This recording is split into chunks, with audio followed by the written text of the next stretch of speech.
ಎಲ್ರಿಗೂ ನಮಸ್ಕಾರ. ನನ್ನ ಜೊತೆ ಇವತ್ತು ಪ್ರದೇಶ ಕಾಂಗ್ರೆಸ್ ಕಮಿಟಿಯ ಪ್ರಧಾನ ಕಾರ್ಯದರ್ಶಿಗಳಾದ ಶಫಿ ಅಹಮದ್ ಅವರು ಮತ್ತು ಬೆಂಗಳೂರು ನಗರದ ಮಾಜಿ ಮೇಯರಾದ ರಾಮಚಂದ್ರಪ್ಪನವರು ಮತ್ತು ಸಲೀಂ ಅವರು ಸಹ ಇದ್ದಾರೆ. ತಾವೆಲ್ಲರಿಗೂ ಸಹ ಪ್ರದೇಶ ಕಾಂಗ್ರೆಸ್ ಕಮಿಟಿಯ ಈ ಒಂದು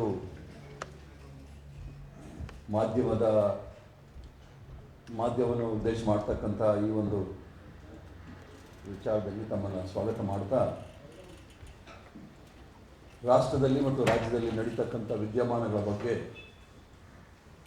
ಜನಸಾಮಾನ್ಯರ ಗಮನ ಸೆಳೆಯಲು ತಮ್ಮ ಮೂಲಕ ಒಂದು ಪ್ರಯತ್ನವನ್ನು ಪ್ರದೇಶ ಕಾಂಗ್ರೆಸ್ ಕಮಿಟಿಯವರು ಹಮ್ಮಿಕೊಂಡಿದ್ದಾರೆ. ರಾಜ್ಯದಲ್ಲಿ ಮತ್ತು ರಾಷ್ಟ್ರದಲ್ಲಿ ಆಗಿರ್ತಕ್ಕಂಥ ಪರಿಸ್ಥಿತಿಯನ್ನು ನೋಡಿದಾಗ ಏನು ಸನ್ಮಾನ್ಯ ನರೇಂದ್ರ ಮೋದಿಯವರು 70 ವರ್ಷಗಳಿಂದಲೂ ಸಹ ಕಾಂಗ್ರೆಸ್ ಪಕ್ಷ ಏನೂ ಮಾಡಿಲ್ಲ ಅನ್ನೋ ರೀತಿಯಲ್ಲಿ ಬಿಂಬಿಸ್ತಾ ಇದ್ದಂಥ ಈ ರಾಷ್ಟ್ರದ ಪ್ರಧಾನಮಂತ್ರಿಗಳು ಈಗ ಜನಸಾಮಾನ್ಯರಿಗೆ ಉತ್ತರ ಕೊಡಲಿಕ್ಕೆ ಆಗ್ತಾ ಇಲ್ಲ. ಒಂದು ಕಾಲದಲ್ಲಿ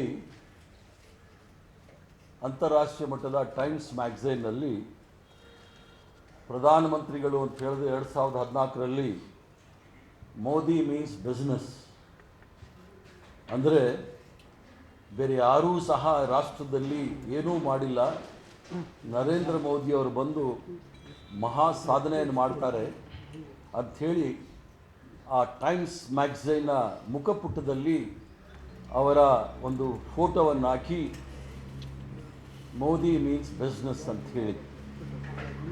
ಈಗ 2019 ಆದ ನಂತರ 2021ನೇ ಇಸ್ವಿಯಲ್ಲಿ ಅದೇ times magazine India in crisis under Modi ಅಂತ ಹೇಳಿ ಯಾವ ಮಟ್ಟಕ್ಕೆ ಅಂತಾರಾಷ್ಟ್ರೀಯ ಮಟ್ಟದಲ್ಲಿ ರಾಷ್ಟ್ರವನ್ನು ತೆಗೆದುಕೊಂಡು ಹೋಗಿದ್ದಾರೆ ಅಂತ ಹೇಳಿ ತಾವೆಲ್ಲರೂ ಸಹ ನೋಡ್ತಕ್ಕಂಥದ್ದು. ಘೋಷಣೆಗಳಿಗೆ ಯಾವುದೇ ರೀತಿಯ ಕೊರತೆ ಇಲ್ಲ ನರೇಂದ್ರ ಮೋದಿ ಅವರಲ್ಲಿ, ಅಥವಾ ಭಾರತೀಯ ಜನತಾ ಪಾರ್ಟಿಯವರು ಮೊದಲೂ ಸಹ ಘೋಷಣೆಗಳಿಗೆ ಅವರೇನೂ ಸಹ ಕೊರತೆ ಇಲ್ಲ. ಕಾಂಗ್ರೆಸ್ ಪಕ್ಷದ ಸಿದ್ಧಾಂತದಲ್ಲಿ, ಕಾರ್ಯವೈಖರಿಯಲ್ಲಿ ಮಹಾತ್ಮ ಗಾಂಧಿಯವರು ಸತ್ಯ ಮತ್ತು ಅಹಿಂಸೆ ಅಂತ ಹೇಳಿ ಪ್ರತಿಪಾದನೆ ಮಾಡಿದಾಗ ಅದು ಭಾರತೀಯ ಜನತಾ ಪಾರ್ಟಿಯ ಪೂರ್ವಜರು ಏನಿದ್ದರು ಸಂಘ ಪರಿವಾರದವರು ಅವರ ಅನಿಸಿಕೆಗಳು ನೋಡಿದಾಗ ಮಹಾತ್ಮ ಗಾಂಧಿಯವರ ವಿಚಾರದಲ್ಲಿ ತದ್ವಿರುದ್ಧವಾಗಿರ್ತಕ್ಕಂಥದ್ದು. ಮಹಾತ್ಮ ಗಾಂಧಿಯವರು ಸತ್ಯ ಅಹಿಂಸೆ ಅಂತ ಹೇಳಿದ್ರೆ ಭಾರತೀಯ ಜನತಾ ಪಾರ್ಟಿಯವರು ಸುಳ್ಳು ಮತ್ತು ಹಿಂಸೆ ಮೇಲೆ ನಂಬಿಕೆ ಇಟ್ಕೊಂಡಿರ್ತಕ್ಕಂಥದ್ದು ಈ ಒಂದು 7 ವರ್ಷಗಳಲ್ಲಿ ಭಾಳ ಸ್ಪಷ್ಟವಾಗಿ ಜನಸಾಮಾನ್ಯರ ಮುಂದೆ ನಾವು ನೋಡ್ಬೋದು. ಅದಲ್ಲದೆ ಭಾಳಷ್ಟು ಜನ ಈಗಾಗಲೇ ತಮ್ಮನ್ನು ಉದ್ದೇಶಿಸಿ ಭಾಷಣ ಮಾಡಿದ್ದಾರೆ. 2014ನೇ ಇಸ್ವಿಯ ಅಚ್ಚೇ ದಿನ ಆದ ನಂತರ ಹಲವಾರು ಘೋಷಣೆಗಳು ಬಂತು.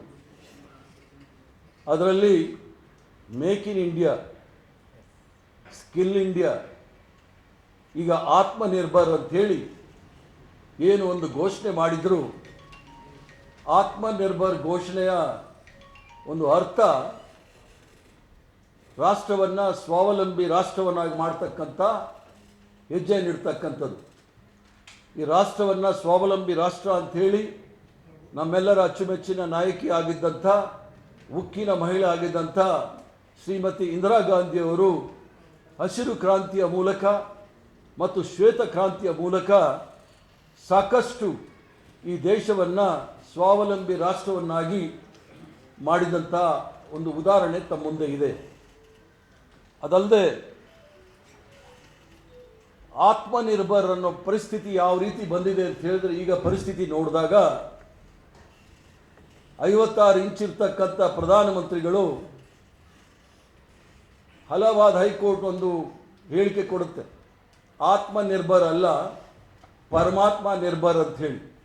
ಅಂದರೆ ಸರ್ಕಾರದ ಮೇಲೆ ಯಾವುದೇ ರೀತಿಯ ನಂಬಿಕೆ ಉಳಿದಿಲ್ಲ ಅನ್ನೋದನ್ನು ಉಚ್ಚ ನ್ಯಾಯಾಲಯಗಳು ಸಹ ಈ ಒಂದು ತೀರ್ಪನ್ನು ಕೊಡ್ತಾ ಇರೋ ಸಂದರ್ಭದಲ್ಲಿ ಇನ್ನೂ ಸಹ ಇವರೆಲ್ಲರೂ ಸಹ ಜೀವಂತವಾಗಿ ರಾಜಕೀಯ ಮಾಡ್ತಾ ಇರೋದು ನೋಡಿದ್ರೆ ಒಂದು ಅಸಹ್ಯಕರವಾದ ಸ್ಥಿತಿ ಈ ದೇಶದಲ್ಲಿ ಉದ್ಭವ ಆಗಿದೆ. ಅದಲ್ಲದೆ ಭಾರತೀಯ ಜನತಾ ಪಾರ್ಟಿ ಸರ್ಕಾರ NDA ಸರ್ಕಾರವನ್ನು ನೋಡಿದಾಗ ಅದು ನೋಡಲಿಕ್ಕೆ ಭಾಳಷ್ಟು ಘೋಷಣೆಗಳು, ಹೊರಗೆ ಸಿಂಗಾರ ಒಳಗೆ ಗೋಳಿ ಸೊಪ್ಪು ಅಂತಾರೆ. ಇವೆಲ್ಲ ಆದ ನಂತರವೂ ಸಹ ಇಡೀ ರಾಷ್ಟ್ರದಲ್ಲಿ ಕೋವಿಡ್ ಸಾಂಕ್ರಾಮಿಕ ರೋಗ ಹರಡುವ ಸಂದರ್ಭದಲ್ಲಿ ಇವ್ರಿಗೆ ಯಾವುದೇ ರೀತಿಯ ಪುರ್ಸೊತ್ತಿರಲಿಲ್ಲ. ಮೊದಲನೇ ಹೇಳಿಕೆ ಮಾರ್ಚ್ 13, 2019 ಇಸ್ವಿಯಲ್ಲಿ ರಾಷ್ಟ್ರದ ಆರೋಗ್ಯ ಮಂತ್ರಿಗಳು ಹೇಳ್ತಾರೆ, ಕೊರೋನಾ ಬಗ್ಗೆ ಅಷ್ಟು ನಾವು ಗಂಭೀರವಾಗಿ ತೆಗೆದುಕೊಳ್ಬೇಕಾಗಿಲ್ಲ ಅಂಥೇಳಿ. ಮಾರ್ಚ್ 19ರಂದು ಪ್ರಧಾನಮಂತ್ರಿಗಳು ಹೇಳ್ತಾರೆ, ಇದಕ್ಕೆ ಸೋಷಿಯಲ್ ಡಿಸ್ಟೆನ್ಸ್ ನಾವು ಕಾಪಾಡಬೇಕು ಅಂತ ಹೇಳಿ. 2020 ಇಸ್ವಿನಲ್ಲಿ ಮಾರ್ಚ್ 20ನೇ ತಾರೀಕಿನಂದು ಅವೈಜ್ಞಾನಿಕವಾಗಿರ್ತಕ್ಕಂಥದ್ದು, ಯಾವುದೇ ಮುಂದಾಲೋಚನೆ ಇಲ್ಲದೆ, ದೂರಗಾಮಿ ಯೋಚನೆ ಇಲ್ಲದೆ ಲಾಕ್ಡೌನನ್ನು 4 ಗಂಟೆಯಲ್ಲಿ ಲಾಕ್ಡೌನ್ ಮಾಡ್ತಾರೆ. ಜನರು ಯಾವ ಕಷ್ಟದಲ್ಲಿ ಹೋಗಿದ್ರು ಅಂತ ಹೇಳಿ ತಾವೆಲ್ಲರೂ ಸಹ ನೋಡಿದ್ರು. ಮೊದಲನೇ ಅಲೆ ಬಂದಾಗ ಏನಾಯಿತು, ರಾಷ್ಟ್ರದ ಉದ್ದಕ್ಕೂ ಸಹ ವಲಸೆ ಕಾರ್ಮಿಕರು ಅವರವ್ರ ಊರಿಗೆ ಹೋದಾಗ ಆ ಕಷ್ಟವನ್ನು ನೋಡಲಿಕ್ಕೆ ಯಾರಿಗೂ ಸಹ ಆಗಲಿಲ್ಲ. ಈ ಮುಗ್ಧ ಜನರ ರಕ್ತ ಈ ದೇಶದಲ್ಲಿ ಹರಿಯೋ ಸಂದರ್ಭದಲ್ಲಿ 1.5 ವರ್ಷ ಬೇಕಾಯಿತು. ಅದರಲ್ಲೂ ಸಹ ಮೊಸಳೆ ಕಣ್ಣೀರು, ಆ ನೀರು ಕೆಳಗಡೆ ಬೀಳಲಿಲ್ಲ, ಮಾಧ್ಯಮದ ಮೂಲಕ ಬಂದು ಮೊಸಳೆ ಕಣ್ಣೀರನ್ನು ಬಿಟ್ಟು ಜನರ ಬಗ್ಗೆ ಮಾತಾಡಲಿಕ್ಕೆ ಪ್ರಯತ್ನ ಮಾಡಿದ್ರು. ಆದರೆ ತದನಂತರ ಯಾವ ಕಾರ್ಯಕ್ರಮ ಹಮ್ಮಿಕೊಂಡಿದ್ದಾರೆ ಅಂತೇಳಿ ಇವತ್ತಿಗೂ ಸಹ ಜನಸಾಮಾನ್ಯರಿಗೆ ಗೊತ್ತಿಲ್ಲ. ತಾವು ಮೋದಿ ಸರ್ಕಾರವನ್ನು ನೋಡಿದಾಗ ಹಲವಾರು ವಿಚಾರಗಳನ್ನು ತಾವು ಗಮನಿಸಬೇಕಾಗುತ್ತೆ. ಎಲ್ಲಿ ಮೋದಿ ಸರ್ಕಾರದವರು ಈ 7 ವರ್ಷದಲ್ಲಿ ಯಾವ ರೀತಿ ಅವರು ಎಡವಿದ್ದಾರೆ ಅಂತ ಹೇಳಿ ತಾವು ನೋಡಿದಾಗ, ರಾಷ್ಟ್ರದ ಪ್ರಜಾಪ್ರಭುತ್ವದ ವ್ಯವಸ್ಥೆಯ ಬಗ್ಗೆ, ರಾಷ್ಟ್ರದ ಆರ್ಥಿಕ ಸ್ಥಿತಿಯ ಬಗ್ಗೆ, ರಾಷ್ಟ್ರದ ವಿದೇಶಾಂಗ ನೀತಿಯ ಬಗ್ಗೆ, ರಾಷ್ಟ್ರದ ರಕ್ಷಣಾ ನೀತಿಯ ಬಗ್ಗೆ ಹಾಗೂ ಬೆಲೆ ಏರಿಕೆಯ ಬಗ್ಗೆ ಮತ್ತು ಪ್ರೈವೇಟೈಸೇಷನ್ ಬಗ್ಗೆ ಮತ್ತು ಕೋವಿಡ್ ಬಗ್ಗೆ ಯಾವ ರೀತಿಯ ನಿಲುವನ್ನು ತಾಳಿದ್ದಾರೆ ಅಂತೇಳಿ ತಾವೆಲ್ಲರೂ ಸಹ ಗಮನವನ್ನು ಕೊಡಬೇಕಾಗುತ್ತೆ. ಸನ್ಮಾನ್ಯ ನರೇಂದ್ರ ಮೋದಿ ಅವರಿಗೆ ಪಾರ್ಲಿಮೆಂಟ್ರಿ ಡೆಮಾಕ್ರಸಿನಲ್ಲಿ ಯಾವುದಾದ್ರೂ ನಂಬಿಕೆ ಇದೆ ಅಂತ ಹೇಳಿದರೆ ಅದು ಎಲ್ಲರ ಒಂದು ಏನು ಅನಿಸಿಕೆ ಇತ್ತು ಅದು ಸುಳ್ಳು ಅಂತ ಹೇಳಿ ಆಗಿದೆ. ಅವರನ್ನು ನೋಡುವಾಗ ಯಾವುದೇ ಸಂದರ್ಭದಲ್ಲಿ ಪ್ರಜಾಪ್ರಭುತ್ವದಲ್ಲಿ ಕಾರ್ಯಾಂಗದ ಮುಖ್ಯಸ್ಥ ಆಗಿರ್ತಕ್ಕಂಥ ನರೇಂದ್ರ ಮೋದಿಯವರು ರಾಷ್ಟ್ರ ಸಂಕಷ್ಟವನ್ನು ಎದುರಿಸೋ ಸಂದರ್ಭದಲ್ಲಿ ಪ್ರಧಾನಮಂತ್ರಿಗಳು ಸಂಸತ್ತಿನ ಮೂಲಕ ಜನಸಾಮಾನ್ಯರಿಗೆ ಅವರ ಅನಿಸಿಕೆಗಳನ್ನು ಅಥವಾ ಕಾರ್ಯಕ್ರಮಗಳನ್ನು ಅವರು ಕೈಗೊಂಡಿರ್ತಕ್ಕಂಥ ನಿರ್ಣಯಗಳನ್ನು ತಿಳಿಸಬೇಕಾಗುತ್ತೆ. ಅದು ಪ್ರಜಾಪ್ರಭುತ್ವದಲ್ಲಿ ಮತ್ತು ಪಾರ್ಲಿಮೆಂಟರಿ ಸಿಸ್ಟಮಲ್ಲಿ ಇರ್ತಕ್ಕಂಥ ವ್ಯವಸ್ಥೆ. ಅದು ಅಂತಾರಾಷ್ಟ್ರೀಯ ಮಟ್ಟದ ವಿಚಾರಗಳಿರ್ಬೋದು, ರಾಷ್ಟ್ರದಲ್ಲಿ ಕೆಲವು ಸಂದರ್ಭದಲ್ಲಿ ಅದು ಆರ್ಥಿಕ ಪರಿಸ್ಥಿತಿ ಇರ್ಬೋದು, ಹಾಗೂ ಇಂಟರ್ನಲ್ ಸೆಕ್ಯೂರಿಟಿ ವಿಚಾರ ಇರ್ಬೋದು, ಉಗ್ರವಾದಿಗಳ ಅಥವಾ ಅವರ ಆಕ್ರಮಣ ಇರ್ಬೋದು, ಅಥವಾ ರಾಷ್ಟ್ರದಲ್ಲಿ ಆಗಿರ್ತಕ್ಕಂಥ ನೈಸರ್ಗಿಕ ಆಪತ್ತುಗಳ ಬಗ್ಗೆ ಬಂದಾಗ ರಾಷ್ಟ್ರವನ್ನು ಉದ್ದೇಶಿಸಿ ಮಾತಾಡ್ತಕ್ಕಂಥದ್ದು, ಪಾರ್ಲಿಮೆಂಟ್ ಮೂಲಕ ಜನಸಾಮಾನ್ಯರಿಗೆ ಮಾತಾಡ್ತಕ್ಕಂಥದ್ದು ಒಂದು ಸಂಪ್ರದಾಯ ಮತ್ತು ಒಂದು ಸಂಸ್ಕೃತಿ ಇಡೀ ಪ್ರಪಂಚದಲ್ಲಿ ಇರ್ತಕ್ಕಂಥದ್ದು. ಆದರೆ ನರೇಂದ್ರ ಮೋದಿ ಅವರು ಯಾವತ್ತೂ ಸಹ ಪಾರ್ಲಿಮೆಂಟಿನ ವೇದಿಕೆಯನ್ನು ಉಪಯೋಗಿಸ್ಕೊಂಡಿಲ್ಲ. 2019ರಿಂದ ಅವರು 2021ನೇ ಇಸ್ವಿಯವರೆಗೂ ಲೋಕಸಭೆಯಲ್ಲಿ ಕೇವಲ 19 ಗಂಟೆಗಳು ಮಾತ್ರ ಅವರು ಉಪಯೋಗಪಡಿಸ್ಕೊಂಡಿದ್ದಾರೆ. ರಾಜ್ಯಸಭೆಯಲ್ಲಿ 14 ಗಂಟೆಗಳು ಮಾತ್ರ ಅವರ ಹೇಳಿಕೆಗಳನ್ನು ಕೊಟ್ಟಿದ್ದಾರೆ. ಪ್ರಜಾಪ್ರಭುತ್ವದಲ್ಲಿ ನಂಬಿಕೆ ಇರ್ತಕ್ಕಂಥ ನರೇಂದ್ರ ಮೋದಿ ಅವರೇನಾದರೂ ಪ್ರಜಾಪ್ರಭುತ್ವದಲ್ಲಿ ಪಾರ್ಲಿಮೆಂಟ್ ವ್ಯವಸ್ಥೆಯಲ್ಲಿ ನಂಬಿಕೆ ಇದ್ದರೆ ಜನಸಾಮಾನ್ಯರು ಆರಿಸಿ ಕಳಿಸ್ತಕ್ಕಂಥ MP ಗಳ ಮೂಲಕ ಜನಸಾಮಾನ್ಯರಿಗೆ ತಿಳಿಸಬೇಕಾಗುತ್ತೆ. ಆದರೆ ಇವರು ಮಾಡಿರ್ತಕ್ಕಂಥದ್ದು ನೋಡಿದಾಗ ಇವ್ರಿಗೆ ಯಾವುದೇ ರೀತಿಯ ಪ್ರಜಾಪ್ರಭುತ್ವದಲ್ಲಿ ಅಥವಾ ಪಾರ್ಲಿಮೆಂಟಲ್ಲಿ ನಂಬಿಕೆ ಇಲ್ಲ ಅನ್ನೋ ಒಂದು ವಿಚಾರ ನಾವು ನೋಡ್ಬೋದು. ಅದಲ್ಲದೆ ಪಾರ್ಲಿಮೆಂಟ್ ಡೆಮಾಕ್ರಸಿನಲ್ಲಿ ಒನ್ ಎಮಾಂಗ್ ಈಕ್ವಲ್ಸ್ ಅಂತಾರೆ. ಅಂದರೆ ನಾವೆಲ್ಲರೂ ಸಹ ಸರಿಸಮಾನರಲ್ಲಿ ಒಬ್ಬರು ಪ್ರಧಾನಮಂತ್ರಿಗಳಾಗ್ತಾರೆ. ಆದರೆ ಪ್ರಧಾನಮಂತ್ರಿಗಳು ಇವತ್ತಿಗೂ ಸಹ ಅವರ ಮಂತ್ರಿಗಳು ಅವರವರ ಇಲಾಖೆಯ ಬಗ್ಗೆ ಎಲ್ಲಾದರೂ ಪತ್ರಿಕಾ ಹೇಳಿಕೆ ಆಗಲಿ, ಸದನದಲ್ಲಿ ಹೇಳಿಕೆ ಆಗಲಿ ಏನಾದರೂ ಕೊಟ್ಟಿದ್ದಾರೆ ಅಂತ ಹೇಳಿದರೆ ನೀವು ದುರ್ಬೀನ್ ಹಾಕಿ ನೋಡಬೇಕಾಗುತ್ತೆ. ಅಲ್ಲಿರ್ತಕ್ಕಂಥ ಸುಮಾರು 75 ಜನ ಮಂತ್ರಿಗಳು ಅವರ ಕೆಲಸ ಏನು ಅಂತ ಹೇಳಿದರೆ ಪ್ರಧಾನಮಂತ್ರಿಗಳ ಒಂದು ಇಮೇಜ್ ಏನಿದೆ, ಅದನ್ನು ಕಾಪಾಡಲಿಕ್ಕೋಸ್ಕರ ಅವ್ರ ಹೇಳಿಕೆಗಳು ಬರ್ತಾ ಇರುತ್ತೆ ವಿನಃ ತಾವು ಉದಾಹರಣೆಗೆ ತೆಗೆದುಕೊಂಡಾಗ ಹೆಲ್ತ್ ಮಿನಿಸ್ಟರು ಅಥವಾ ಈಗ ಕೃಷಿ ಕ್ಷೇತ್ರದಲ್ಲಿ ರೈತರು ಆಂದೋಲನ ಮಾಡ್ತಾ ಇದ್ದಾರೆ. ಭಾಳಷ್ಟು ತಿಂಗಳ ಕಾಲ ಯಾರಿಗೂ ಗೊತ್ತಿರಲಿಲ್ಲ ಯಾರು ಕೃಷಿ ಸಚಿವರು ಅಂತ ಹೇಳಿ. ಮತ್ತೆ ಅವರ ಮೇಲೆ ನೇರವಾದ ಆಪಾದನೆ ಬಂದಾಗಲೂ ಸಹ ನರೇಂದ್ರ ಮೋದಿಯವರು ರಾಫೇಲ್ ವಿಚಾರದಲ್ಲಿ ನೇರವಾದ ಆಪಾದನೆ ನರೇಂದ್ರ ಮೋದಿಯವ್ರ ಮೇಲೆ ಮಾಡಿದಾಗಲೂ ಸಹ ಅವರು ಸದನಕ್ಕೆ ಬಂದು ಅದಕ್ಕೆ ಉತ್ತರ ಕೊಡೋ ಧೈರ್ಯ ಮಾಡಲಿಲ್ಲ. ಅವರ ಪರವಾಗಿ ವಕಾಲತ್ತನ್ನು ವಹಿಸಿರ್ತಕ್ಕಂಥ ಸುಪ್ರೀಂ ಕೋರ್ಟಿನ ಅಡ್ವೊಕೇಟ್ ಇದ್ದರು ದಿವಂಗತ ಅರುಣ್ ಜೇಟ್ಲಿ ಅವರು ಫೈನಾನ್ಸ್ ಮಿನಿಸ್ಟರ್ ಇದ್ದರು.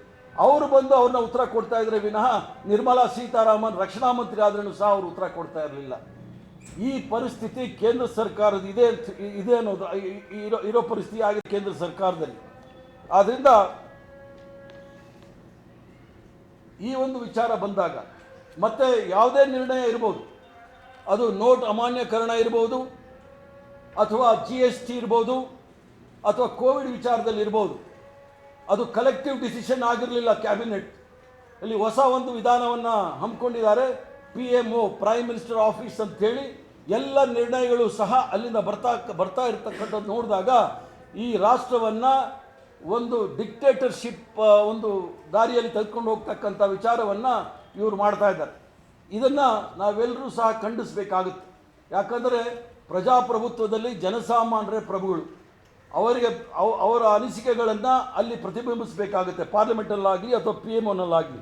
ಇವರು ಮಾಡಿರ್ತಕ್ಕಂಥದ್ದು ನೋಡಿದಾಗ ಎಲ್ಲೂ ಸಹ ಇವರು ಅದನ್ನು ಅನುಸರಣೆ ಮಾಡ್ತಾ ಇಲ್ಲ. ಮತ್ತು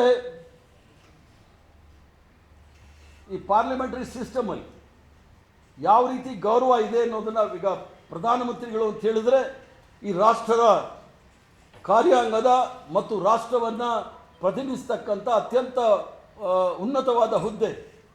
ಪಾರ್ಲಿಮೆಂಟಲ್ಲಿ ಮಾತಾಡುವ ಸಂದರ್ಭದಲ್ಲಿ ವ್ಯಂಗ್ಯ, ನಂಜು, ದ್ವೇಷ ಇವನ್ನು ಮಾಡ್ತಕ್ಕಂಥದ್ದು ನೋಡಿದ್ರೆ ಇದು ಕೇವಲ ನರೇಂದ್ರ ಮೋದಿ ಅವರಿಗೆ ಅಪಮಾನ ಅಲ್ಲ, ಇಡೀ ರಾಷ್ಟ್ರಕ್ಕೆ ಅಪಮಾನ ಅನ್ನೋದು ಸಹ ನಾವು ಇಲ್ಲಿ ಹೇಳಬೇಕಾಗುತ್ತೆ. ಡಾಕ್ಟರ್ ಮನಮೋಹನ್ ಸಿಂಗ್ ಅವರು ಇರ್ಬೋದು, ರಾಷ್ಟ್ರದ ಉಪರಾಷ್ಟ್ರಪತಿ ಆಗಿದ್ದಂಥ ಹಮೀದ್ ಅನ್ಸಾರಿ ಇರ್ಬೋದು, ಸದನದಲ್ಲಿ ಅವ್ರನ್ನ ಭಾಳ ವ್ಯಂಗ್ಯವಾಗಿ ಮಾತಾಡ್ತಿರ್ತಕ್ಕಂಥದ್ದು ಅವ್ರಿಗೆ ಒಳ್ಳೆಯ ಹೆಸರು ಸಹ ತಂದಿಲ್ಲ. ಅದಲ್ಲದೆ ಅವರ ಮೇಲೆ ಹೋದ ತಿಂಗಳಲ್ಲಿ ಅವರ ವಿರುದ್ಧವಾಗಿ ಈ ಕೋವಿಡ್ ಸಾಂಕ್ರಾಮಿಕ ರೋಗ ಬಂದ ನಂತರ ಅವರ ವಿರುದ್ಧವಾಗಿ ಹಲವಾರು ಭೀತಿ ಪತ್ರಗಳು ಅಂದರೆ ಪೋಸ್ಟರ್ಸ್ನ ಅವರ ಮನೆ ಮುಂದೆ ಅಂಟಿಸಿದ್ರು.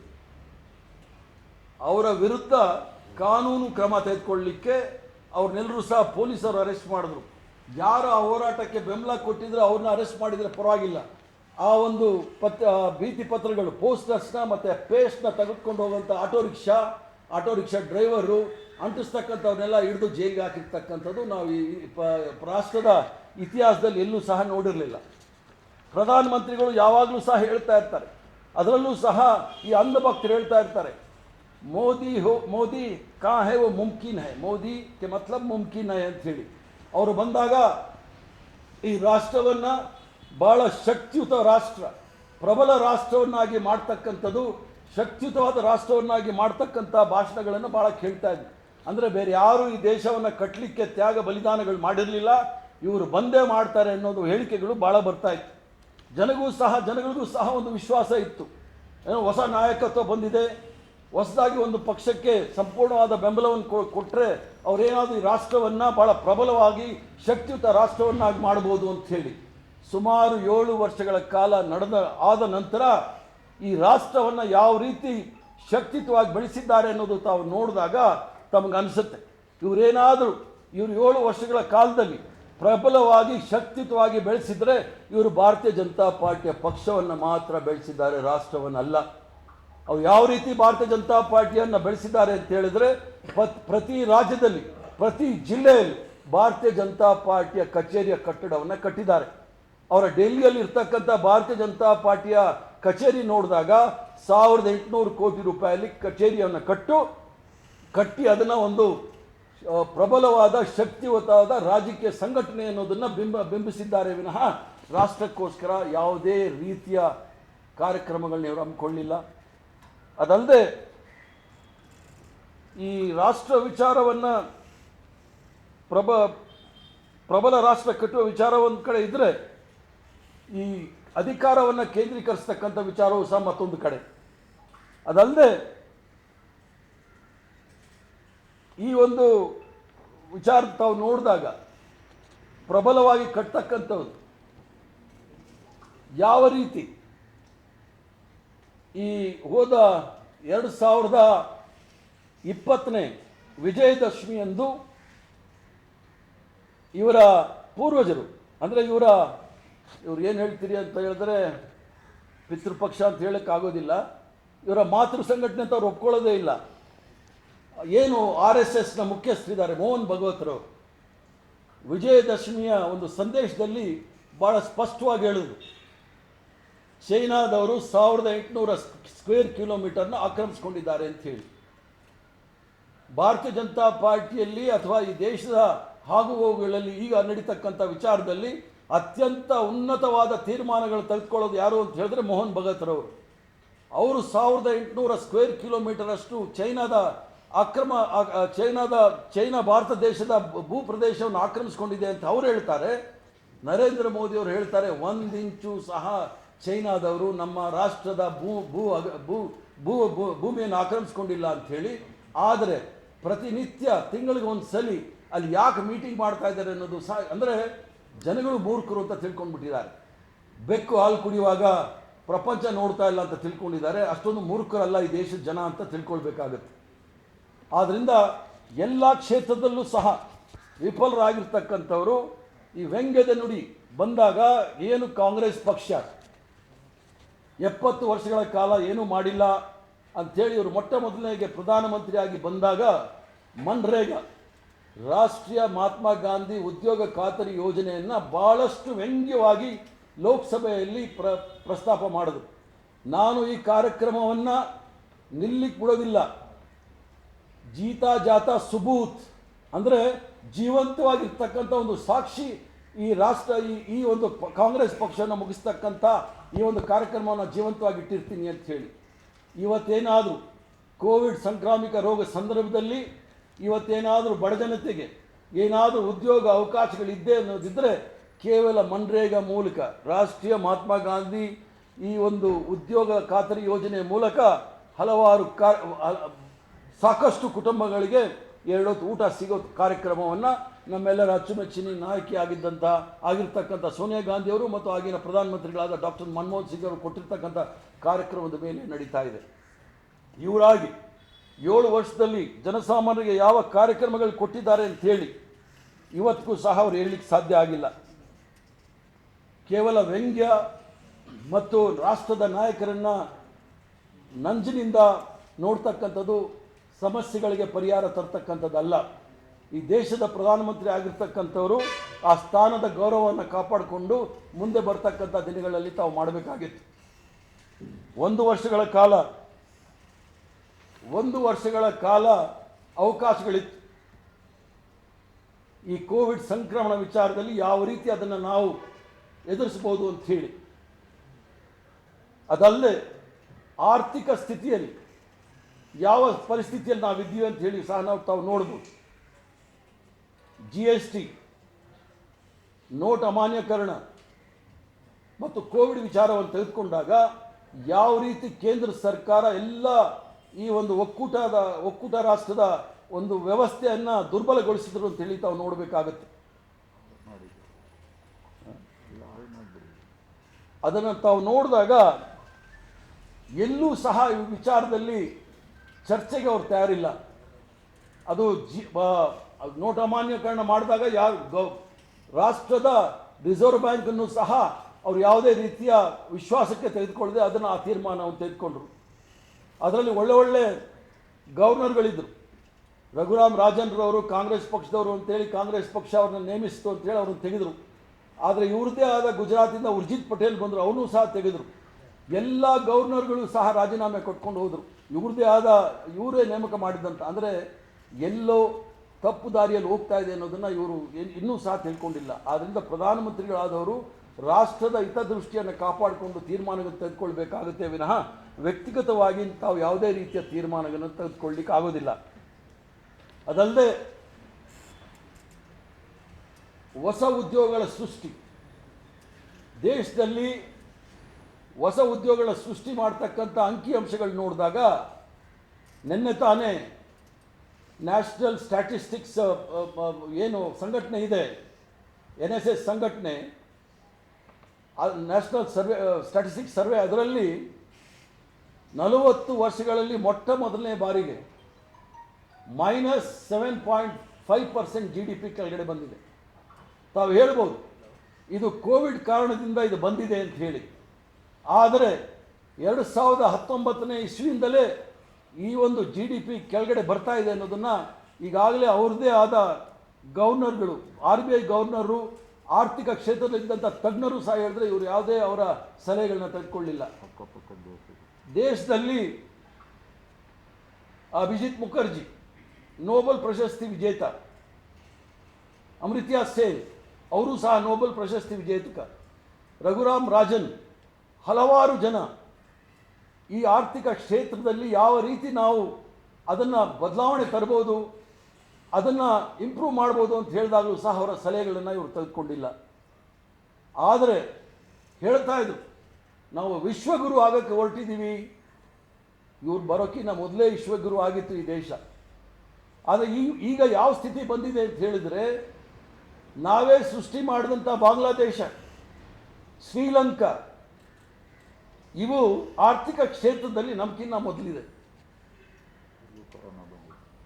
ಅವರಲ್ಲೂ ಸಹ ಕರೋನಾ ಇತ್ತು. ಪಾಕಿಸ್ತಾನದ ಬಗ್ಗೆ ಇಷ್ಟೊಂದು ದ್ವೇಷವನ್ನು ಕಾರ್ತಾ ಇದ್ದಂಥ ಜನ, ಪಾಕಿಸ್ತಾನದ ಪ್ರಧಾನಮಂತ್ರಿಗಳು, ಅಧ್ಯಕ್ಷರು ಈ ರಾಷ್ಟ್ರಕ್ಕೆ ಆಕ್ಸಿಜನ್ ಸಿಲಿಂಡರ್ ಕಳಿಸ್ತಾರೆ. ಆರ್ಟಿಕಲ್ 370 ಅದನ್ನು ಕ್ಯಾನ್ಸಲ್ ಮಾಡಿದಾಗ ಟರ್ಕಿ ಈ ದೇಶಕ್ಕೆ ಯಾವುದೇ ರೀತಿಯ ಸಂಬಂಧವನ್ನು ನಾವು ಇಟ್ಕೊಳ್ಳಲ್ಲ ಅಂತ ಹೇಳಿದಾಗ ಅವರೂ ಸಹ ಆಕ್ಸಿಜನ್ ಕಳಿಸ್ತಾರೆ. ಒಂದು ಮಾನವೀಯತೆ ದೃಷ್ಟಿಯಿಂದ ನಾವೆಲ್ಲರೂ ಸಹ ಕೈ ಜೋಡಿಸ್ಬೇಕು ಅಂತೇಳಿ ಅವರು ಜೋಡಿಸ್ತಾರೆ. ಆದರೆ ಈ ಪ್ರಧಾನಮಂತ್ರಿಗಳಿಗೆ ಈ ನಮ್ಮ ಬಡವರ ಬಗ್ಗೆ ಯಾವ ರೀತಿಯ ಕಾರ್ಯಕ್ರಮಗಳನ್ನ ಹಮ್ಮಿಕೊಳ್ಬೇಕು ಅನ್ನೋದನ್ನು ಇವತ್ತಿಗೂ ಸಹ ಅವರು ಜನಸಾಮಾನ್ಯರ ಮುಂದೆ ಹೇಳ್ತಾ ಇಲ್ಲ. ಆದ್ದರಿಂದ ಈ ಯಾವಾಗ ನೋಡಿದ್ರೂ ಸಹ ಗುಜರಾತ್ ಮಾಡೆಲ್ ಅಂತ ಹೇಳ್ತಾರೆ. ಗುಜರಾತ್ ಮಾಡೆಲ್ ಏನು ಅನ್ನೋದನ್ನು ಇವತ್ತಿಗೂ ಸಹ ಇವರು ಜನಸಾಮಾನ್ಯರ ಮುಂದೆ ಹೇಳಿಲ್ಲ. 7 ವರ್ಷ ಆಯಿತು. ಈ ಕರೋನಾಯಿಂದ ಉದ್ಯೋಗ ದಾರಿದ್ರ್ಯ ಭಾಳಷ್ಟು ಈ ದೇಶದಲ್ಲಿ ಕಾಡ್ತಾ ಇದೆ. ಲಸಿಕೆ ಅಭಿಯಾನ, ಈ ಲಸಿಕೆ ಅಭಿಯಾನದಲ್ಲಿ ಕೇವಲ ಪ್ರಚಾರ ಗಿಟ್ಟಿಸ್ಲಿಕ್ಕೋಸ್ಕರ ಅಲ್ಲಿ ಸೆರಮ್ ಇನ್ಸ್ಟಿಟ್ಯೂಟ್ ಹೈದರಾಬಾದ್ಗೆ ಹೋಗಿ ಇವರೇ ಲಸಿಕೆಯನ್ನು ತಯಾರು ಮಾಡ್ದಂಗೆ ಕಂಡಿಡ್ದಂಗೆ ವಿಜ್ಞಾನಿ, ಯಾಕಂದರೆ ಇವರು ಕ್ಲೌಡ್ ಸೈಂಟಿಸ್ಟು, ಗ್ಯಾಸ್ ಸೈಂಟಿಸ್ಟು ಮತ್ತು ಪ್ಲಾಸ್ಟಿಕ್ ಸರ್ಜರಿ ಸೈಂಟಿಸ್ಟು, ಇವ್ರದ್ದೆಲ್ಲ ಹೇಳಿಕೆಗಳು ನೋಡಿದಾಗ ಇವರು ಸಿವರೇಜಲ್ಲಿ ಏನು ಇದೋಗುತ್ತೆ ನೀರು, ಅದನ್ನು ಮಿಥೇನ್ ಗ್ಯಾಸ್ ತೆಗೆದು ಟೀ ಮಾಡ್ತಕ್ಕಂಥ ಜ್ಞಾನವನ್ನು ಸಹ ನಮ್ಮ ಯುವಕರಿಗೆ ಕೊಟ್ಟಿದ್ದರು. ಆರ್ಥಿಕ ಕ್ಷೇತ್ರದಲ್ಲಿ ತೊಂದರೆ ಆದಾಗ ನೀವು ಪಕೋಡ ಮಾರಿ ಅಂತ ಹೇಳಿ ಅದು ಆರ್ಥಿಕ ಕ್ಷೇತ್ರದ ತಜ್ಞರಾಗಿ ಕೊಟ್ಟಿದ್ದರು. ಮತ್ತು ಪುಲ್ವಾಮಾದಲ್ಲಿ ಬಂದಾಗ ಕ್ಲೌಡ್ ಸೈಂಟಿಸ್ಟ್ ಆಗಿಬಿಟ್ಟಿದ್ರು. ಪ್ಲೈನ್ಗಳು ಕ್ಲೌಡ್ ಮೇಲೆ ಹಾರಿದ್ರೆ ರಡಾರ್ ಹಿಡಿಯೋದಿಲ್ಲ ಅಂಥೇಳಿ. ಇವೆಲ್ಲವನ್ನು ಸಹ ದೇಶದ ಜನ ಮೂರ್ಖರು ಅಂಥೇಳಿ ಇಡೀ ಪ್ರಪಂಚದಲ್ಲಿ ನಗೆಪಾಟ್ಲಾಗ್ತಕ್ಕಂಥ ಕೆಲಸವನ್ನು ಮಾಡೋದು. ಈಗ ಈ ದೇಶದಲ್ಲಿ ಭಾಳ ವರ್ಷಗಳ ನಂತರ ಒಂದು ಸಂಪೂರ್ಣವಾಗಿ ಒಂದು ಪ್ರಬಲವಾದ ಸರ್ಕಾರ, ಶಕ್ತಿಯುತವಾದ ಸರ್ಕಾರ ಇರಬೇಕು ಅಂಥೇಳಿ ಭಾರೀ ಬಹುಮತದಿಂದ ಸರ್ಕಾರವನ್ನು ಜನಸಾಮಾನ್ಯರು ಆರಿಸಿ ಕಳಿಸಿದ್ರು. ಆದರೆ ಸರ್ಕಾರ ಅವರ ಜವಾಬ್ದಾರಿಯನ್ನು ಮರೆತು ಸಂಪೂರ್ಣವಾಗಿ ವಿಫಲರಾಗಿದ್ದಾರೆ ಅನ್ನೋದಕ್ಕೆ ಉದಾಹರಣೆಗಳು ರಾಷ್ಟ್ರದಲ್ಲಿರ್ತಕ್ಕಂಥ ಎಲ್ಲ ಹೈಕೋರ್ಟ್ಗಳು ಈ ಸರ್ಕಾರದ ತೀರ್ಮಾನದ ಬಗ್ಗೆ ಭಾಳಷ್ಟು ಅಸಮಾಧಾನವನ್ನು ವ್ಯಕ್ತ ಮಾಡಿದ್ದಾರೆ. ಮೊನ್ನೆ ತಾನೆಯೂ ಸಹ ಸುಪ್ರೀಂ ಕೋರ್ಟ್ ಸಹ ಲಸಿಕೆ ವಿಚಾರದಲ್ಲೂ ಸಹ ಇವರಿಗೆ ತರಾಟೆಗೆ ತೆಗೆದುಕೊಂಡಿದೆ.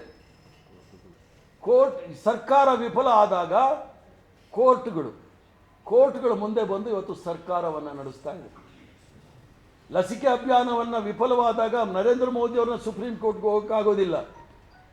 ಆ ಅಧಿಕಾರಿಗಳು ಏನಿರ್ತಾರೆ, ಸೆಕ್ರೆಟರಿ ಹೆಲ್ತ್ ಡಿಪಾರ್ಟ್ಮೆಂಟ್, ಅವ್ರನ್ನ ಕರೆಸಿ ಚೀಮಾರಿ ಹಾಕಿ ಕಳಿಸಿರ್ತಕ್ಕಂಥದ್ದು ಸಹ ನಾವು ನೋಡಿದ್ದೇವೆ. ಈ ಒಂದು ಲಸಿಕೆ ಅಭಿಯಾನದ ವಿಚಾರದಲ್ಲಿ ಇದಾದರೆ ಯಾವ ಪರಿಸ್ಥಿತಿನಲ್ಲಿ ಜನವರಿ 31ನೇ ತಾರೀಕಿನಂದು ಜಾಗತಿಕ ಒಂದು ಸಮ್ಮೇಳನದಲ್ಲಿ ಭಾಷಣ ಮಾಡ್ತಾರೆ.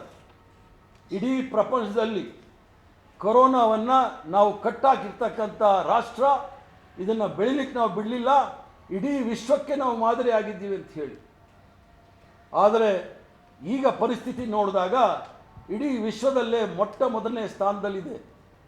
ಕೊರೋನಾ ದುರಂತದಲ್ಲಿ ಮೊಟ್ಟ ಮೊದಲನೇ ಸ್ಥಾನ ಭಾರತ ದೇಶಕ್ಕೆ, 2ನೇ ಸ್ಥಾನ ಬ್ರೆಜಿಲ್ಗೆ, 3ನೇ ಸ್ಥಾನ ಬೆಲಾರೂಸ್ಗೆ.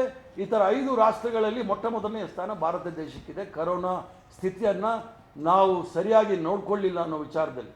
ಆದ್ದರಿಂದ ರಾಷ್ಟ್ರದ ಏನು ಗೌರವವನ್ನು 70 ವರ್ಷಗಳ ಕಾಲ ನಾವು ಸಂಪಾದನೆ ಮಾಡಿದ್ದೀವಿ, ಅವೆಲ್ಲವನ್ನೂ ಸಹ ಸಂಪೂರ್ಣವಾಗಿ ನಿರ್ನಾಮ ಮಾಡಿರ್ತಕ್ಕಂಥ ಕೀರ್ತಿ ನರೇಂದ್ರ ಮೋದಿ ಅವ್ರಿಗೆ ಸಲ್ಲುತ್ತೆ.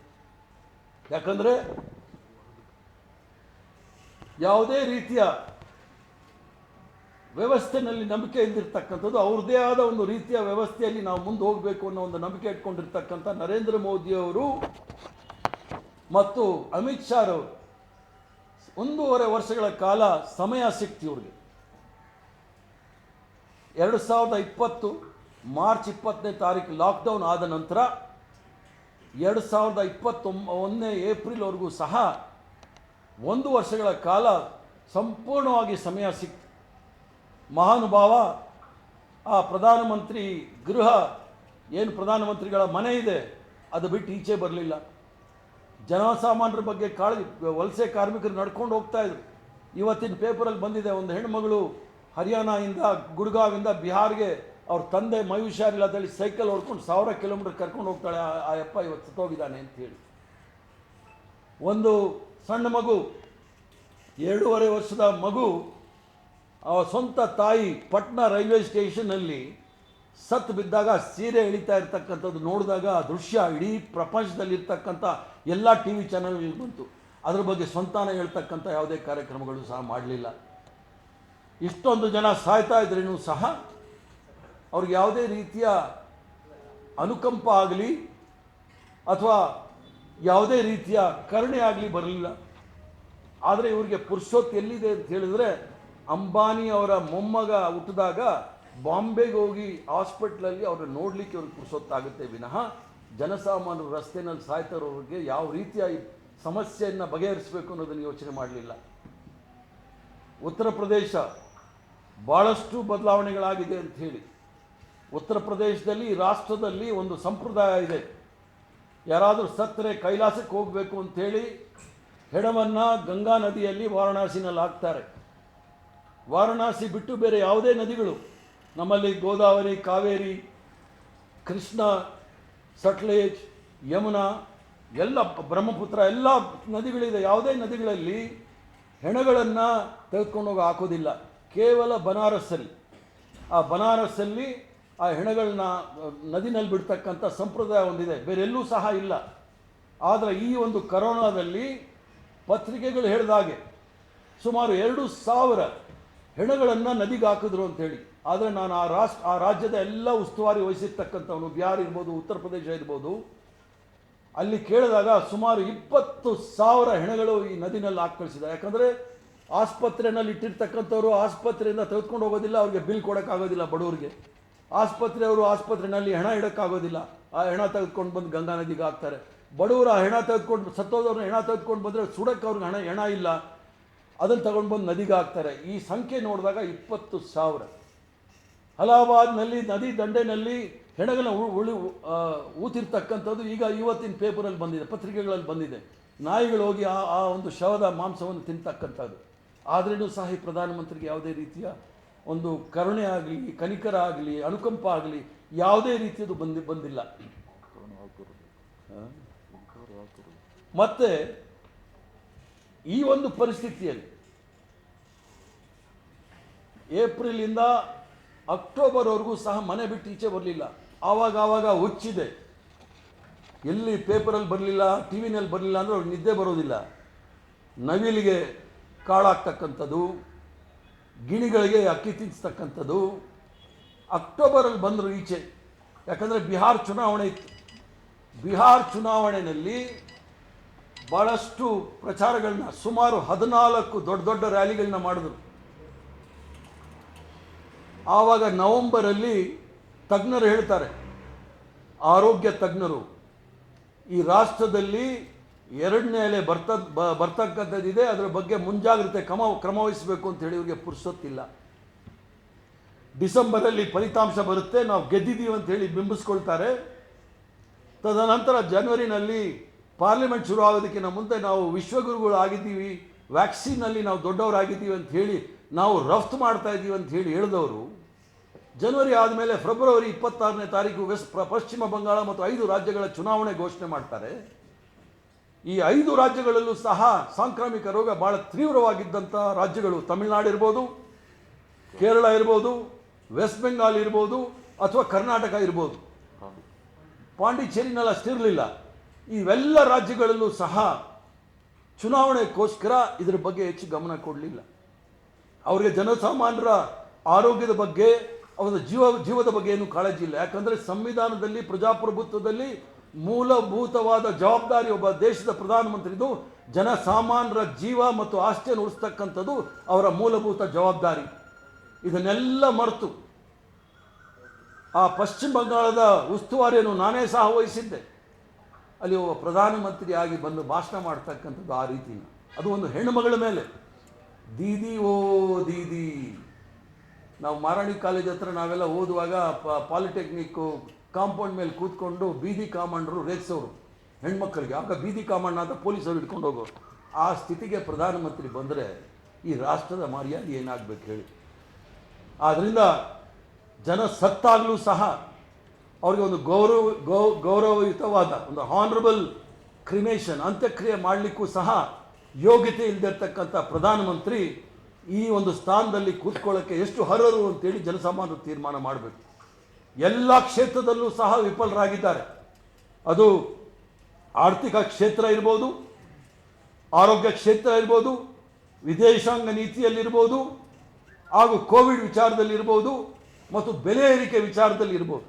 ಎಲ್ಲ ಕ್ಷೇತ್ರದಲ್ಲೂ ವಿಫಲರಾಗಿರ್ತಕ್ಕಂಥವರು. ಹಣಕಾಸು ಮಂತ್ರಿಗಳಲ್ಲಿ ಹೇಳಿದ್ರೆ ಈರುಳ್ಳಿ ಬೆಲೆ ಜಾಸ್ತಿ ಆಗಿದ್ರೆ ನಾನು ಈರುಳ್ಳಿ ತಿನ್ನಲ್ಲ, ಪೆಟ್ರೋಲ್ ಬೆಲೆ ಜಾಸ್ತಿ ಆಗಿದೆ ಅಂದರೆ ಮಿನಿಯಲ್ ಈಗಿರ್ತಕ್ಕಂಥ ಯುವಕರು ಓಲಾ ಊಬರ್ನ ಉಪಯೋಗಿಸ್ತಾರೆ ಅಂತ ಹೇಳ್ತಾರೆ, ಮಿಲಿನಿಯಂ ಯೂತ್ಸ್ ಅಂತ ಹೇಳಿ. ಸರಿಯಾದ ಸ್ಪಷ್ಟವಾಗಿ ಉತ್ತರ ಕೊಡೋಕ್ಕಾಗದೇ ಇರತಕ್ಕಂಥ ಹಣಕಾಸು ಮಂತ್ರಿ, ರಾಷ್ಟ್ರದ ಜನರ ಜೀವವನ್ನು ರಕ್ಷಣೆ ಮಾಡದೇ ಇರತಕ್ಕಂಥ ಗೃಹ ಮಂತ್ರಿ, ರಾಷ್ಟ್ರದ ಹಿತಾಸಕ್ತಿಯನ್ನು ಯಾವುದೇ ರೀತಿಯಲ್ಲಿ ಕಾಪಾಡದೇ ಇರತಕ್ಕಂಥ, ಜನರ ಆಸ್ತಿ ಪಾಸ್ತಿ ಮತ್ತು ಜೀವವನ್ನು ಉಳಿಸದೇ ಇರತಕ್ಕಂಥ ಈ ಪ್ರಧಾನಮಂತ್ರಿ ಈ ಸ್ಥಾನದಲ್ಲಿ ಉಳಿಬೇಕಾ ಬೇಡವಾ? ಈ ಒಂದು ಸಂದರ್ಭದಲ್ಲಿ ಇದು ನನ್ನ ವೈಯಕ್ತಿಕವಾದ ಅಭಿಪ್ರಾಯ, ಕಾಂಗ್ರೆಸ್ ಪಕ್ಷದ ಅಭಿಪ್ರಾಯ ಅಲ್ಲ. ಈ ರಾಷ್ಟ್ರಕ್ಕೆ ಒಂದು ರಾಷ್ಟ್ರೀಯ ಸರ್ಕಾರ ರಚನೆ ಆಗಬೇಕೇ ವಿನಃ ಭಾರತೀಯ ಜನತಾ ಪಾರ್ಟಿಯ NDA ಸರ್ಕಾರದಿಂದ ಆಗದೇ ಇರತಕ್ಕಂಥದ್ದು. ಅಲ್ಲಿ ಒಳ್ಳೆ ತಜ್ಞರು, ಒಳ್ಳೆ ಅನುಭವಿಗಳು ಮತ್ತು ಈ ರಾಷ್ಟ್ರದ ರಾಜಕಾರಣದಲ್ಲಿ ಅನುಭವ ಇರತಕ್ಕಂಥ ಎಲ್ಲರನ್ನೂ ಸಹ ಸೇರಿಸಿ ಒಂದು ರಾಷ್ಟ್ರೀಯ ಸರ್ಕಾರವನ್ನು ಮಾಡಿ ಈ ಒಂದು ಗಂಭೀರವಾದ ಪರಿಸ್ಥಿತಿಯಲ್ಲಿ ಅದನ್ನು ಮಾಡಿದಾಗ ಮಾತ್ರ ಈ ದೇಶ ಉಳಿಯುತ್ತೆ. ಯಾಕಂತ ಹೇಳಿದ್ರೆ ಲಾಕ್ಡೌನ್ ಮಾಡಿದಿರಿ, ಲಾಕ್ಡೌನ್ ಮಾಡಿದ ಮೇಲೆ ದಿನನಿತ್ಯ ಕೂಲಿ ಮಾಡಿ ತಿಂತಕ್ಕಂಥ ಜನಸಂಖ್ಯೆ ಎಷ್ಟಿದೆ? ಈ ದೇಶದಲ್ಲಿ 4 ಕೋಟಿ ಜನ ದಿನನಿತ್ಯ ಬೆಳಿಗ್ಗೆ ಹೋಗಿ ಸಾಯಂಕಾಲದವರೆಗೂ ಕೆಲಸ ಮಾಡಿ ಅಲ್ಲಿ ರಾತ್ರಿ ಹೋಗಿ ದವಸ ಧಾನ್ಯಗಳನ್ನ ತೆಗೆದುಕೊಂಡು ಹೋಗಿ ಮನೆಯಲ್ಲಿ ಅಡುಗೆ ಮಾಡಿ ಊಟ ಮಾಡೋ ಜನ. ಇವರಿಗೆ ಜನ್ಧನ್ ಯೋಜನಾ ಅಂತ ಹೇಳಿದ್ರಲ್ಲ, ಆ ಜನ್ಧನ್ ಯೋಜನೆಯಲ್ಲಿ ನೀವು ಎಷ್ಟು ಹಣ ಕಳಿಸ್ಬೇಕಾಗಿತ್ತು? ಇಲ್ಲೊಂದು ತೊಗಲಲ್ಲಿ ದರ್ಬಾರ್ ಸರ್ಕಾರ ಇದೆ, ಯಡಿಯೂರಪ್ಪನವ್ರ ಸರ್ಕಾರ, 1300 ಕೋಟಿ ಪ್ಯಾಕೇಜ್ ಅಂತ ಹೇಳಿದ್ರು. ಜನ್ಧನ್ ಆಧಾರದ ಮೇಲೆ ಆ ಪ್ಯಾಕೇಜ್ನ ಎಲ್ಲ ಕರೋನಾ ವಾರಿಯರ್ಸ್ ಯಾರಿದ್ದಾರೆ ಅವ್ರಿಗೆ ಮತ್ತು ಆಟೋ ರಿಕ್ಷಾ ಡ್ರೈವರ್ಗೆ, ಅನ್ಆರ್ಗನೈಸ್ಡ್ ಲೇಬರರ್ಸ್ಗೆ, ಕಾರ್ಮಿಕರಿಗೆ ಅವ್ರ ಅಕೌಂಟ್ಗೆ ನೀವು ಹಾಕಬೇಕಾಗುತ್ತೆ. ಮಿನಿಮಮ್ 10,000 ರೂಪಾಯಿ ಹಾಕಬೇಕಾಗುತ್ತೆ. ಯಾಕಂದರೆ ಅವ್ರಿಗೆ ಕೆಲಸ ಇಲ್ಲ. ತಿಂಗಳಿಗೆ ನೀವು 10,000 ಹಾಕಿ ಅವರ ಜೀವವನ್ನು ಕಾಪಾಡಬೇಕಾಗುತ್ತೆ, ಅವರ ಕುಟುಂಬವನ್ನು ಕಾಪಾಡಬೇಕಾಗುತ್ತೆ. ಈಗೇನೋ ಕಾಂಗ್ರೆಸ್ ಪಕ್ಷದ ವತಿಯಿಂದ ಒಂದು ತೀರ್ಮಾನ ತೆಗೆದುಕೊಂಡು ನಾವು ಅವರ ಗಮನವನ್ನು ಸೆಳೀತಾ ಇದ್ವಿ. ಮುಂದೆ ನೀವೇನಾದರೂ ಈ ಒಂದು 10,000 ಪ್ರತಿಯೊಂದು ಅಕೌಂಟ್ಗೆ ನೀವು ಹಾಕಲಿಲ್ಲ ಅಂತ ಹೇಳಿದರೆ ನಿಮ್ಮ ಲಾಕ್ಡೌನ್ ಆಗಲಿ, ನಿಮ್ಮ ಎಲ್ಲ ಕಾನೂನು ಮತ್ತು ಏನು ಸಲಹೆಗಳಿದೆ ಅದನ್ನು ಮೀರಿ ನಾವು ರಸ್ತೆಗಿಳಿಬೇಕಾಗುತ್ತೆ. ನಾವು ಸತ್ರನೂ ಚಿಂತೆ ಇಲ್ಲ. ಈ ರಾಷ್ಟ್ರಕ್ಕೆ ಸ್ವತಂತ್ರ ತರಲಿಕ್ಕೋಸ್ಕರ ಸಹಸ್ರಾರು ಜನ ಈ ರಾಷ್ಟ್ರಕ್ಕೋಸ್ಕರ ಪ್ರಾಣಾರ್ಪಣೆ ಮಾಡಿದ್ದಾರೆ. ಈ ರಾಷ್ಟ್ರದ ಜನತೆಯ ಪ್ರಾಣವನ್ನು ಉಳಿಸ್ಲಿಕ್ಕೋಸ್ಕರ ನಾವು ತಿರ್ಗಾ ರಸ್ತೆಗಿಳಿಬೇಕಾಗುತ್ತೆ. ನೀವೇನಾದರೂ ಇವ್ರ ಅಕೌಂಟ್ಗೆ 10,000 ಹಾಕಲಿಲ್ಲ ಅಂತ ಹೇಳಿದ್ರೆ ಏನು ಪ್ಯಾಕೇಜ್ ಘೋಷಣೆ ಮಾಡಿದ್ದೀರಿ, ಈ ಬಡವರಿಗೆ ನೀವು ಮೊದಲನೇ ಬಾರಿಗೆ ನೀವು ಹಾಕಬೇಕಾಗುತ್ತೆ. ಯಾಕಂತ ಹೇಳಿದರೆ ಕರ್ನಾಟಕ ರಾಜ್ಯದಲ್ಲಿ ಮುಖ್ಯಮಂತ್ರಿಗಳು ಒಂದು ಲಾಕ್ಡೌನು, ಜಿಲ್ಲೆಗಳಲ್ಲಿ ಒಂದು ಲಾಕ್ಡೌನ್. ನೀವು ಹೈದರಾಬಾದ್ ಕರ್ನಾಟಕ, ಕಲ್ಯಾಣ ಕರ್ನಾಟಕಕ್ಕೆ ಹೋದಾಗ, ಬೆಳ್ಳಾರಿ, ಕೊಪ್ಪಲ್, ರಾಯಚೂರು, ಗುಲ್ಬರ್ಗ, ಬೀದರ್ಗೆ ಹೋದಾಗ ಅಲ್ಲಿ ವಾರಕ್ಕೆ 2 ದಿವಸ ಬಾಕಿ ಫುಲ್ ಲಾಕ್ಡೌನ್ ಇದೆ. ಇಲ್ಲಿ ದಿನನಿತ್ಯ ನೀವು 6ರಿಂದ 10 ಗಂಟೆಗೆ ಬಿಡ್ತೀರಾ ಬೆಂಗಳೂರು ನಗರದಲ್ಲಿ. ಬೇರೆ ಜಿಲ್ಲೆಗಳಲ್ಲಿ ವಾರಕ್ಕೆ 2 ದಿವಸ ಮಾತ್ರ ಬಿಡ್ತಾ ಇದ್ದೀರಾ, ಫ್ರೀ ಬಿಡ್ತಾ ಇದ್ದೀರಾ. ಯಾಕಂದರೆ ಅಲ್ಲಿರ್ತಕ್ಕಂಥವ್ರು ಜನರು ಅಲ್ವಾ, ಬೆಂಗಳೂರಲ್ಲಿ ಇರ್ತಕ್ಕಂಥವ್ರು ಮಾತ್ರ ಜನಗಳ. ಬೆಂಗಳೂರು ನಗರ ನೋ ಡೌಟ್ ದೊಡ್ಡ ನಗರ ಇರ್ಬೋದು, ಆದರೆ ಬೇರೆ ಜಿಲ್ಲೆಗಳಲ್ಲಿ ಸಹ ಬಡವರು ಭಾಳಷ್ಟು ಕಷ್ಟದಲ್ಲಿದ್ದಾರೆ. ತರಕಾರಿ ವ್ಯಾಪಾರಿಗಳು, ಹಣ್ಣು ಮಾರತಕ್ಕಂಥವರು ಭಾಳ ತೊಂದರೆನಲ್ಲಿದ್ದಾರೆ. ಆದ್ದರಿಂದ ತಾವು ಕರ್ನಾಟಕ ರಾಜ್ಯಕ್ಕೆ ಸರಿಸಮಾನವಾದ ತೀರ್ಮಾನಗಳು ಮುಖ್ಯಮಂತ್ರಿಗಳು ತೆಗೆದುಕೊಳ್ಬೇಕೇ ವಿನಃ ಜಿಲ್ಲಾಧಿಕಾರಿಗಳ ಮೇಲೆ ಬಿಡಲಿಕ್ಕಾಗೋದಿಲ್ಲ. ಯಾವ ರೀತಿ ಪ್ರಧಾನಮಂತ್ರಿಗಳು ತಮ್ಮ ಕೈ ತೊಳ್ಕೊಂಬಿಟ್ರು, ಜಾಡಿಕೆ ಮಂಗಳಾರತಿ ಮಾಡಿಸಿದ್ರು, ತಟ್ಟೆ ಓಡಿಸಿದ್ರು, ಲೈಟ್ ಹಾಕ್ಸಿದ್ರು, ಮೊಬೈಲ್ ಫೋನ್ ಆನ್ ಮಾಡಿಸಿದ್ರು. ಅದೇ ರೀತಿ ಯಡಿಯೂರಪ್ಪನವರು ಸಹ. ಆದರೆ ದುರಂತ ಏನು ಅಂತ ಹೇಳಿದರೆ ನರೇಂದ್ರ ಮೋದಿ ಅವ್ರಿಗಿನ್ನ ಭಾಳ ಕೆಟ್ಟದಿರ್ತಕ್ಕಂಥ ಸರ್ಕಾರ ರಾಜ್ಯದ ಯಡಿಯೂರಪ್ಪನವ್ರ ಸರ್ಕಾರ. ಈಗ ಸುಮಾರು 3 ತಿಂಗಳಿಂದ ಈ ಒಂದು ಅವ್ಯವಸ್ಥೆ ಕೊರೋನಾದಿದೆ. ಯಾರಾದರೂ ಮಂತ್ರಿಗಳು ಈ ಒಂದು ಸಮಸ್ಯೆಗೆ ಪರಿಹಾರ ಮಾಡಲಿಕ್ಕೋಸ್ಕರ ಸರಿಯಾದ ಒಂದು ಪತ್ರಿಕಾ ಹೇಳಿಕೆಯನ್ನು ಕೊಡಲಿಕ್ಕೆ ಆಗ್ತಾ ಇದೆಯಾ? ಈಗಂತೂ 2 ತಿಂಗಳಲ್ಲಿ ಮುಖ್ಯಮಂತ್ರಿನ ಇವತ್ತು ಇಳಿಸ್ತೀವಿ, ನಾಳೆ ಇಳಿಸ್ತೀವಿ. 25 ಜನ ಡೆಲ್ಲಿಗೆ ಹೋಗಿದ್ದೀವಿ, ಅಲ್ಲ 5 ಸ್ಟಾರ್ ಹೋಟ್ಲಲ್ಲಿ ಉಳ್ಕೊಂಡಿದ್ದಾರೆ. ಕಪ್ಪ ಕಾಣಿಕೆಗಳನ್ನ ತೆಗೆದುಕೊಂಡು ಆವಾಗ ಸ್ಪೆಷಲ್ ಫ್ಲೈಟಲ್ಲಿ ಹೋಗ್ತಾರೆ. ಸಂಪೂರ್ಣವಾಗಿ ಬಡ ಜನರನ್ನ ಕಡೆಗಣಿಸಿದ್ದಾರೆ. ಅದಲ್ಲದೆ ವ್ಯಾಕ್ಸಿನೇಷನ್ ಕೊಡುವಾಗಲೂ ಸಹ ಜಾತಿ ಆಧಾರದ ಮೇಲೆ ವ್ಯಾಕ್ಸಿನೇಷನ್ಗಳು ಕೊಡ್ತಾ ಇದ್ದಾರೆ. ಆದರೆ ಏನು 70 ವರ್ಷ ಕಾಂಗ್ರೆಸ್ ಅವ್ರು ಏನು ಮಾಡಿದ್ರು ಅಂತ ಹೇಳ್ತಾರಲ್ಲ, ಈ ರಾಷ್ಟ್ರದಲ್ಲಿ ಸಿಡುಬು, ಈ ರಾಷ್ಟ್ರದಲ್ಲಿ ಪೋಲಿಯೋ, ಈ ರಾಷ್ಟ್ರದಲ್ಲಿ ಕಾಲರಾ, ಈ ರಾಷ್ಟ್ರದಲ್ಲಿ ಮಲೇರಿಯಾ ಬಂದಾಗ ಯಾವುದೇ ರೀತಿಯ ಈ ಅಗ್ಗದ ಪ್ರಚಾರವನ್ನು ಕಾಂಗ್ರೆಸ್ ಪಕ್ಷ ತೆಗೆದುಕೊಳ್ಳಿಲ್ಲ. ಮನೆಗೆ ಹೋಗಿ ಲಸಿಕೆ ಹಾಕಿ ಈ ರಾಷ್ಟ್ರದ ಜನತೆಗಳನ್ನ ಬದುಕಿಸಬೇಕು ಅಂತೇಳಿ ಕಾರ್ಯಕ್ರಮ ಹಮ್ಮಿಕೊಂಡು ಈ ರಾಷ್ಟ್ರದ ಜನತೆಗೆ ಒಳ್ಳೆ ಕೆಲಸ ಮಾಡಿದ್ದಾರೆ. ಇವತ್ತು ಲಸಿಕೆ ಹಾಕಿ ಅಂತ ಹೇಳಿದ್ರೆ ವ್ಯವಹಾರ ನಡೀತಾ ಇದೆ. ಅಲ್ಲಿ ಪ್ರತಿ ಇದರಲ್ಲೂ ಸಹ ಕಾಂಚನದ ಜೊತೆ ಭ್ರಷ್ಟಾಚಾರ ತಾಂಡವಾಡ್ತಾ ಇದೆ. ಕೊರೋನಾದಲ್ಲೂ ಸಹ ಹೆಣದ ಮೇಲೆ ಭ್ರಷ್ಟಾಚಾರ ಮಾಡ್ತಕ್ಕಂಥ ಭಾರತೀಯ ಜನತಾ ಪಾರ್ಟಿ ಒಂದು ಕ್ಷಣವೂ ಸಹ ಅಧಿಕಾರದಲ್ಲಿ ಇರಲಿಕ್ಕೆ ಇವರಿಗೆ ನೈತಿಕ ಹಕ್ಕಿಲ್ಲ. ಇವರು ಆದಷ್ಟು ಬೇಗ ರಾಜ್ಯದಲ್ಲೂ ಸಹ ಒಂದು ಎಲ್ಲ ಪಕ್ಷದ ಸರ್ಕಾರವನ್ನು ಮಾಡಿ ಜನಸಾಮಾನ್ಯರಿಗೆ ಅನುಕೂಲ ಆಗ್ತಕ್ಕಂಥ ಕೆಲಸವನ್ನು ಮಾಡಬೇಕು. ಮತ್ತು ಒಕ್ಕೂಟ ಪರಿಸ್ಥಿತಿಯಲ್ಲಿ, ಒಕ್ಕೂಟ ವ್ಯವಸ್ಥೆಯಲ್ಲಿ ಎಲ್ರಿಗೂ ಸಹ ಹಕ್ಕಿದೆ. ಈ ರಾಷ್ಟ್ರದಲ್ಲಿ ಇರ್ತಕ್ಕಂಥ ಮುಖ್ಯಮಂತ್ರಿಗಳು ಎಷ್ಟು ಮುಖ್ಯವೋ ಅದೇ ರೀತಿ ಪ್ರಧಾನಮಂತ್ರಿಗಳು ಸಹ ಎಲ್ಲರನ್ನೂ ಸಹ ವಿಶ್ವಾಸಕ್ಕೆ ತೆಗೆದುಕೊಂಡು ಜನಸಾಮಾನ್ಯರು ಏನು ಕಷ್ಟದಲ್ಲಿದ್ದಾರೆ ಅವರಿಗೆ ಪರಿಹಾರವನ್ನು ಒದಗಿಸ್ತಕ್ಕಂಥ ಕೆಲಸವನ್ನು ಮಾಡಬೇಕು ಅಂತೇಳಿ ತಮ್ಮ ಮೂಲಕ ಜನಸಾಮಾನ್ಯರಿಗೆ ಹೇಳಲಿಕ್ಕೆ ಇಚ್ಛೆ ಬೀಳ್ತಾರೆ. ಯಾಕಂತ ಹೇಳಿದರೆ ಹೆಣಗಳು ತೇಲೋಯ್ತು, ಆಸ್ಪತ್ರೆಗಳಲ್ಲಿ ಬೆಡ್ ಇಲ್ಲ, ಆಕ್ಸಿಜನ್ ಇಲ್ಲ, ರೆಮಿಡಿಸಿವಿರ್ ಇಲ್ಲ, ಆಕ್ಸಿಜನ್ ಸ್ಕ್ಯಾಮ್ ಇದೆ. ಆದ್ರೂ ಸಹ ಎಲ್ಲೂ ಸಹ ಇದರ ಬಗ್ಗೆ ಜನಸಾಮಾನ್ಯರ ಗಮನ ಸೆಳೆಯಲಿಕ್ಕೆ ಆಗ್ತಾ ಇಲ್ಲ. ಹೆಣ 20,000 ಹೆಣ ನದಿನಲ್ಲಿ ತೇಲ್ತಾ ಇದೆ ಅಂದ್ರೂ ಸಹ ಅಲ್ಲಿ ನಾರ್ತ್ ಕೊರಿಯಾ ಚಾನೆಲ್ಗಳ ಇದೆ, ಅವು ಯಾವುದೂ ಸಹ ಈ ಘಟನೆಗಳನ್ನು ತೋರಿಸ್ತಾ ಇಲ್ಲ. ಫೋಟೋ ಮಾಡಿ ಜನ ಕಳಿಸ್ತಾ ಇದ್ದಾರೆ, ಸೋಷಿಯಲ್ ಮೀಡಿಯಾದಲ್ಲಿ ಕಳಿಸ್ತಾ ಇದ್ದಾರೆ. ಏನೋ ಒಂದು ಸಮಾಧಾನದ ಸುದ್ದಿ ಅಂತ ಹೇಳಿದರೆ, ಏನು ನೀವು ವರದಿಗಾರಿದ್ದಾರೆ ನೋಡಿ, ನಿಮ್ಮನ್ನು ಮಾತ್ರ ಅವ್ರು ಖರೀದಿ ಆಗಿಲ್ಲ. ನಿಮ್ಮ ಮಾಲೀಕರನ್ನ ಖರೀದಿ ಮಾಡಿರ್ಬೋದು, ಬಾಕಿ ಎಲ್ಲರೂ ಸಹ ಕೊಂಡ್ಕೊಂಡಿದ್ದಾರೆ. ವರದಿಗಾರನ ಮಾತ್ರ ಅವರು ಕಂಡ್ಕೊಳ್ಳೋಕ್ಕಾಗಲಿಲ್ಲ. ಇದೊಂದೇ ದೇಶಕ್ಕೆ ಎಲ್ಲೋ ಸಿಲ್ವರ್ ಲೈನ್ ಅಂತಾರೆ ನೋಡಿ, ಮೋಡದಲ್ಲಿ ಒಂದು ಸಿಲ್ವರ್ ಲೈನ್.